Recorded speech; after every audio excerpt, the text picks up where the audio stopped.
En mémoire de la commémoration de la Journée mondiale du tourisme de chaque 27 septembre, le Musée national des Calémie, sous la conduite de Madame Aline Mwamba, a organisé ce vendredi 29 septembre une journée d'exposition des canons standards ayant servi à la défensive militaire contre les troupes allemandes lors de la Première Guerre mondiale et d'autres œuvres d'art mémorables pour la culture du Tanganyika.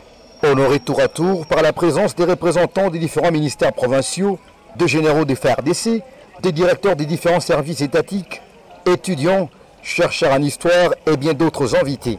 Satisfait de la présentation et surtout une connaissance des plus aux curieux qui ont surplombé ces sites historiques situés en face de la clinique d'État des Calémie. Vraiment, c'est un sentiment de joie parce que je viens de découvrir ce que je ne savais pas. Moi, je ne faisais que voir. Un jour, on disait que non, on avait installé ça pendant la Deuxième Guerre mondiale, mais je n'avais pas toutes ces explications que je viens de découvrir maintenant là. C'est la meilleure impression qui est en même temps teintée de nostalgie. Parce que vous savez, tel que la Bible dit, mon peuple, dit Dieu, meurt faute de connaissances. Également, j'ai l'impression, et je voudrais dire, le Congolais se fait coloniser par manque de connaissances, de se connaître soi-même. Aujourd'hui, je découvre qu'il y a des tanks, des canons de tir précisément, qui étaient fabriqués avant la colonisation, à l'époque de 1914, sûrement en 1913 ou 12.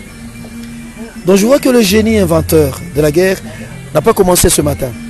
Et ça fait un enrichissement de l'histoire et de la culture. Moi personnellement, je suis très édifié par tous les discours qui nous ont été narrés ici par le guide. Pour la directrice du Musée national des Calémie, Aline Mwamba, cette cérémonie riche en couleurs, habillée au style culturel congolais, était consacrée à la célébration de la Journée mondiale du tourisme.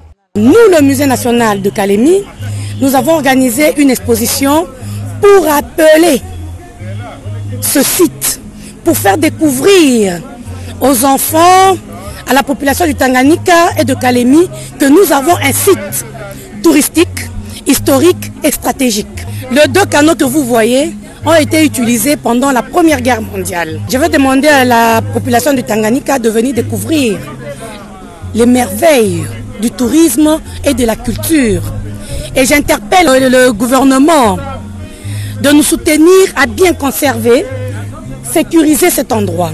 Des initiatives encore réclamées par la population des Calémie qui veut à tout prix se ressourcer sur son histoire. Le Musée national des Calémie est appelé alors à redoubler ces genres d'initiatives.